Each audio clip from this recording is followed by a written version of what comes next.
Hello everyone, this is Daniel, and I'm just lying here because I'm just relaxing, I like to relax, and I even like to lie on the grass and all that, and lie next to the shade of the tree.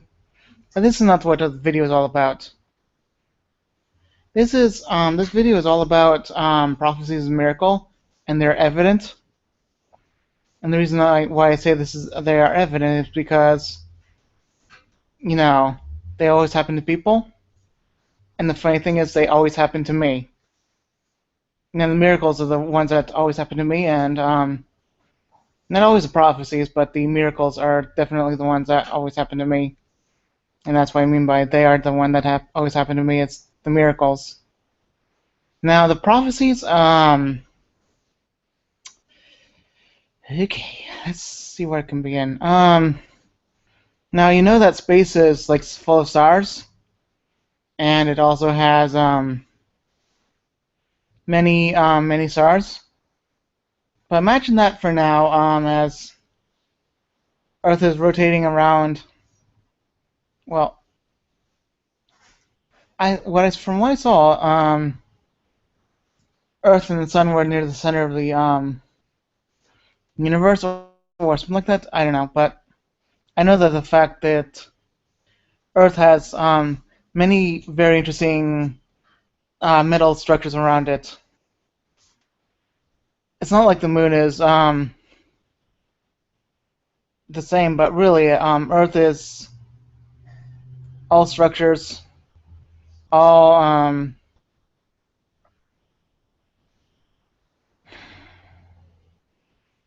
well, what the structures look like are these gears, and they're like bronze metal, and that's what they would look like if they were shown, but they are actually invisible to the human eye because they are spiritual.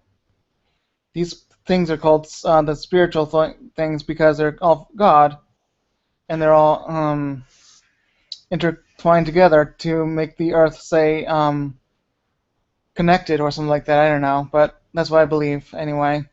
And the moon is like, it's white. That I do know, but I think the the light is so bright there on the moon surface that you would see a lot of white on the moon, but not in the stars. You'll probably be like kind of blinded and disoriented and seeing a lot of white. And that's what my belief of the moon. And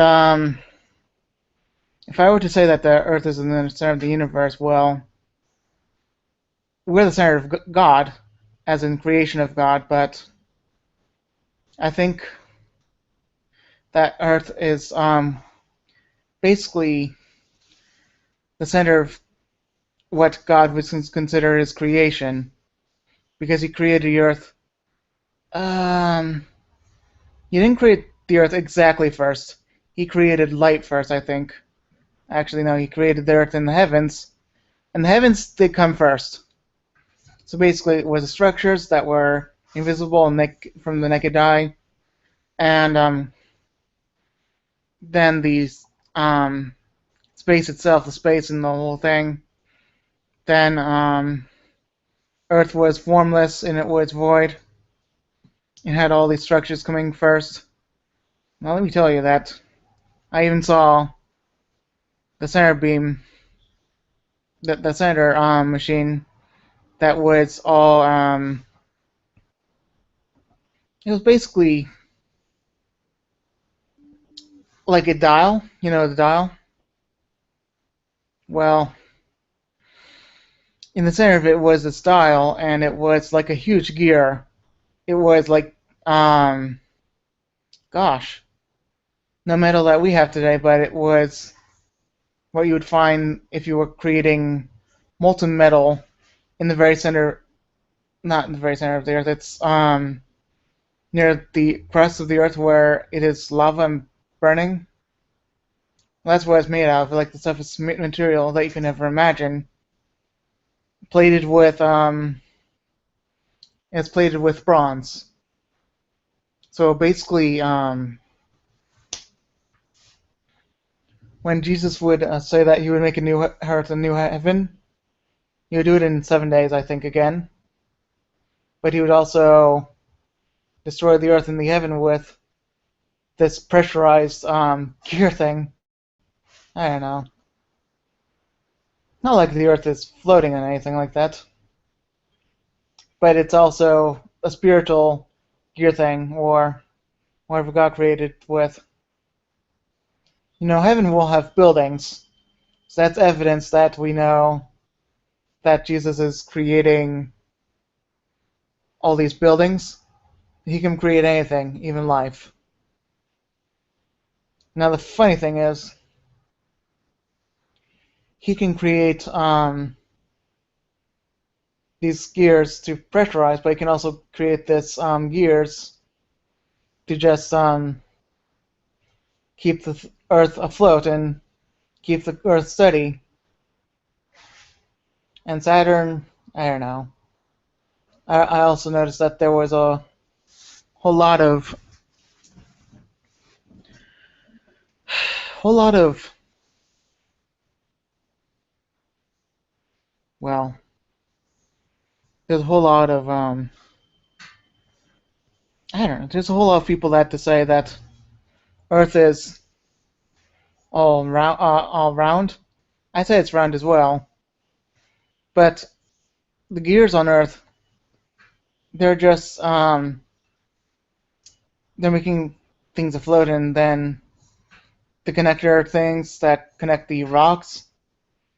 Um, and you would say that those are the asteroids, but really it's uh, space is like it's completely gosh, it's completely has no gravity. So what you can do with it is oh gosh, I'm gonna sneeze. Oh, sorry. So there's no space and there's no gravity in space, so you can use the rotation of the Earth to determine if you're going to go to a certain place, and the rotation of the Moon on the Earth. You can do it on the Moon and the Earth, but also know that we can see the Saturn and all that in the Sun. Now, the heavens did come first, so I'm going to confirm that the Sun came. No, it actually didn't. So the heavens did come first, so it was like God created a open space for us. Then he also connected the Earth with a lot of other planets. Now, if it was in the center, that would be the center of creation, so that would be good. And the Sun did come.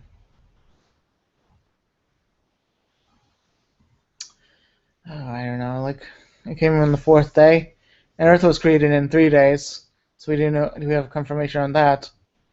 So basically, the Sun is like the gravity, but Earth has the gravity as well. So and what the spiritual gears are doing. Um, they're what keep the life on Earth and all that.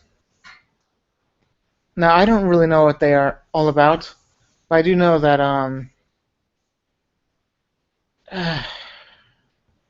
they block, they kind of block us from entering out of the Earth.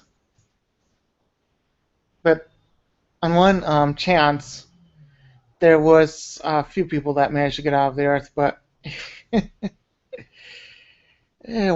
few of them, quite a few of them were actors, because you could tell that there were lights on. There were a lot of lights on the studio thing, where that people were saying that it was a moon, but the moon is much brighter than what people say the cameras can do. The moon is completely very bright because it shines the light on the Earth. for nighttime. You can tell that the moon is very bright, and it's like day on the moon actually. Now you can see that the ground is very bright, just like the moon's. It's like just like daytime on the moon, not nighttime. Now, if you are wondering why is that, it's because to govern the day, the moon has to be very bright. So that means that everything just has to huh, everything has to just be very bright and dark at the same time. So that also means that if you were to go there, you would have had to not fake it, but just have a rocket go to the moon. But I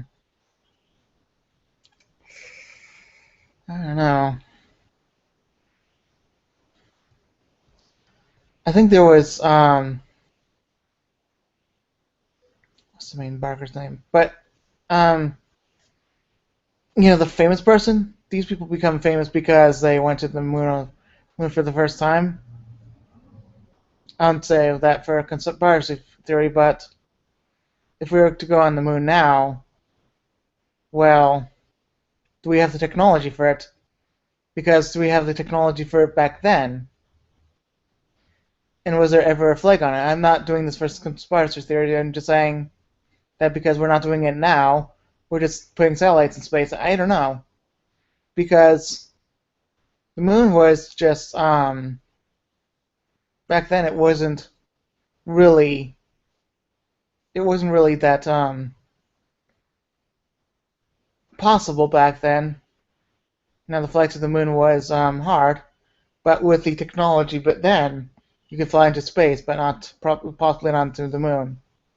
Now the first man in space, I don't know who it was, but my point is, the moon isn't what people think it is. I don't think the Earth is.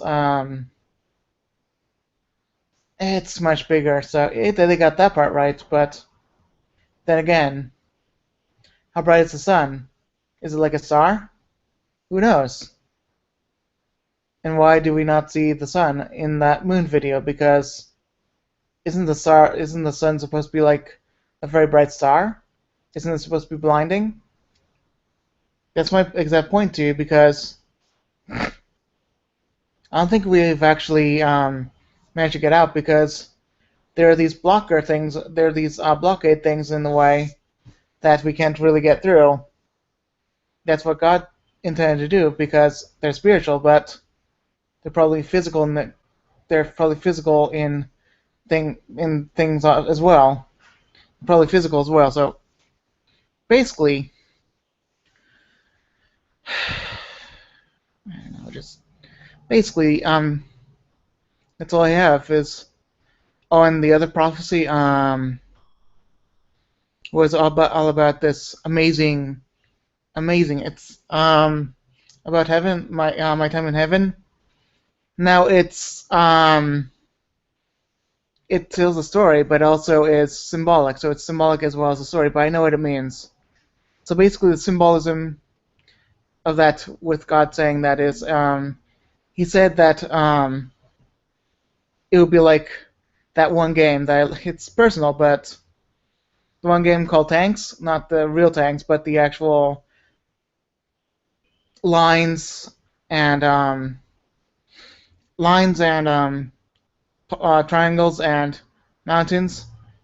Actually, yeah, and just feeling like the mountains of the old days when the dinosaurs roamed, but it was actually like the tanks. Now, just to my point, in case it went from that to a school, and from the school to well, in between that, I wanted to find the creature of the raptor, because I really loved that raptor.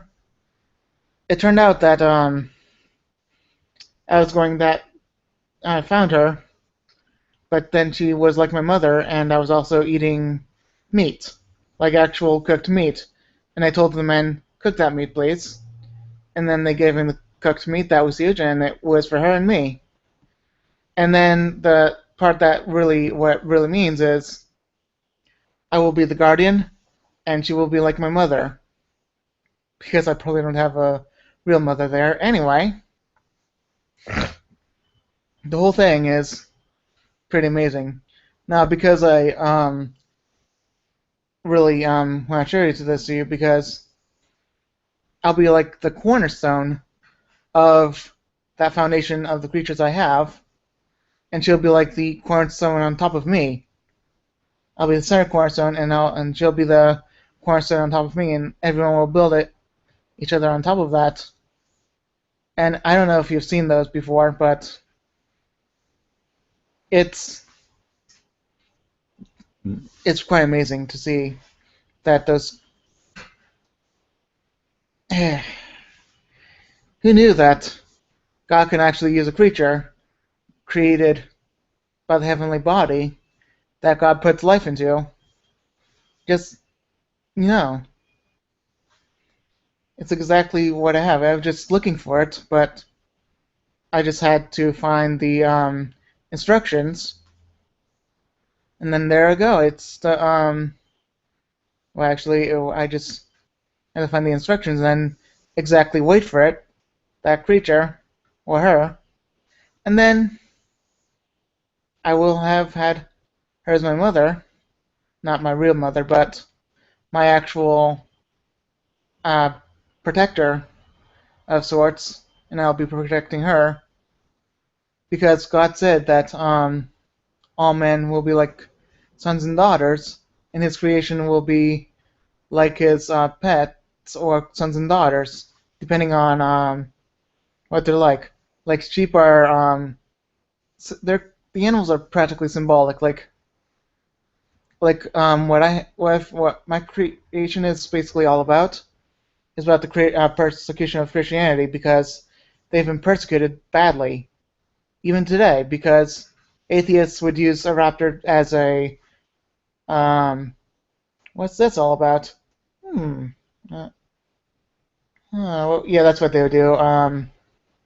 They would poke themselves on the chin, wondering what everything is all about. And the atheist would just say, "Is there a God? And how did God create me?" It's all that.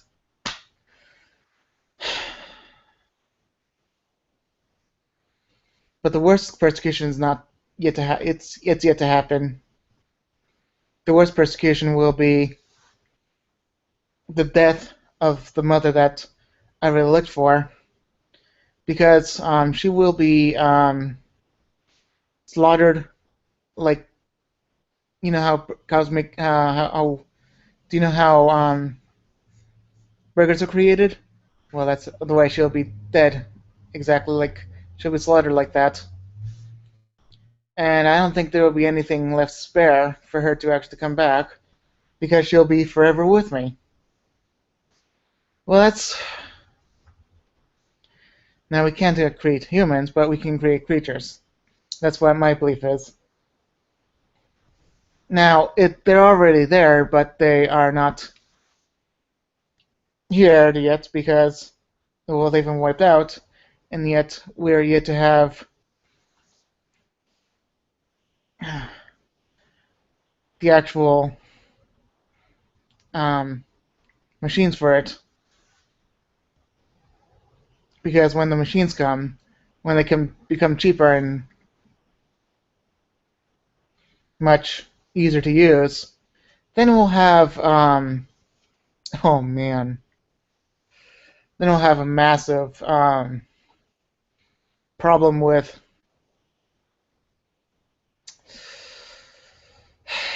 we're gonna have a lot of problems because they'll be influencing a lot of people to not read the Bible because it's not accurate at all, which it is going to be still accurate, but it's probably going to be 90%. But also, the fact that it's only 90%, it's just going to be quite a shame. And that because the Bible's not completely accurate, we still have each other. Basically, if the Bible says that let's say that there's a lion and the wolf, actually the sheep and the wolf. Let's just say that the lion and the sheep, the no, the sheep and the wolf lay together. The wolf and the lamb, the wolf and the lamb lie together, and then the lion being on the other side. Well, that's not what it originally said. But those are just turning points where, excuse me, they will be trying to trick humanity into not reading the Bible because they'll all be very confused and they'll wonder what the heck this is all about. Matter of fact, they're already doing that because of the lamb and the wolf, or the wolf and the lamb. But really, it used to say the lion and the lamb. That's the main thing that it said, not wolf and the lamb. It's the lion and the lamb. And those are the miracles that people are doing today to really confuse us. They really want to do it today. Now we could only have some sort of chamber to go back in the past and then go up to today. Go up to today. But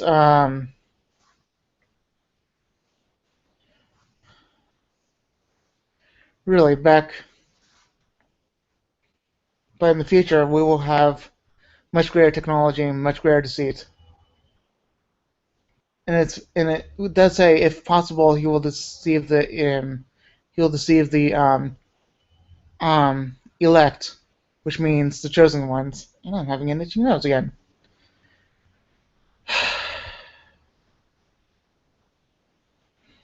But then now, I want to see. I'd like to get my point across. I would like to know if I was going to be raptured or not. But my point is, my daily miracles are, if I ever have the hiccups, I'll say, stop hiccuping. Stop hiccuping. And I would stop hiccuping. Those are my daily miracles. And that's pretty amazing in itself. But if I had something else happening, and, if I was to pray for a safe ride, I would say that's just to pray for the safe ride. And surely enough, it will be safe. Now, um, I did pray once that to have an unsafe ride. It turned out that I thought, oh, I didn't have an unsafe ride. I just had a safe ride. But it turned out that a few days later, on a Saturday, I remember it very well, that was right next to an accident. I was like, God didn't get me into an accident. And then after the fact that I went to a Chipotle, well, car just stopped right in front of us, and right in front of every other car, and the Mercedes-Benz nearly crashed. And if it wasn't for that technology, surely enough, we could have crashed. So, God protects, but He doesn't guarantee safeness, but especially if you pray for it. Basically, technology is amazing, but God's miracles are much better. So I want to have safety. I want to someday meet Him. I don't want suicide. I don't want death. So yes, I want to meet you in heaven, God, but I don't want to lose you. So keep me with you. But I also want everyone to understand that these are the prophecies and miracles I have, and I am basically the backbone. Yes, I am the backbone of everyone. I'm an evangelist. I can perform miracles on myself and possibly on everyone else, and I can have prophecies. Those are the key points that I can really do. And basically, I don't think I can be an apostle, but I can still learn. He knows. And that's my point right now. Now I'm gonna make this video short, and hopefully people can understand that This is quite the amazing thing that God can do. He can't do it on everyone, but He can do it on anyone. But miracles, you can pray for anything. Miracles can happen to everyone, but you can pray for anything. And truly enough, it can happen or it might not happen. But God hears all of your prayers, even the embarrassing ones. So keep it to God. And if people are willing to hear your message, then they'll come to you. This is how I'm doing it. Is basically I'm basically just letting people come, and this is how I'm gonna do it. Okay, so I'm gonna end this broadcast. Okay, bye.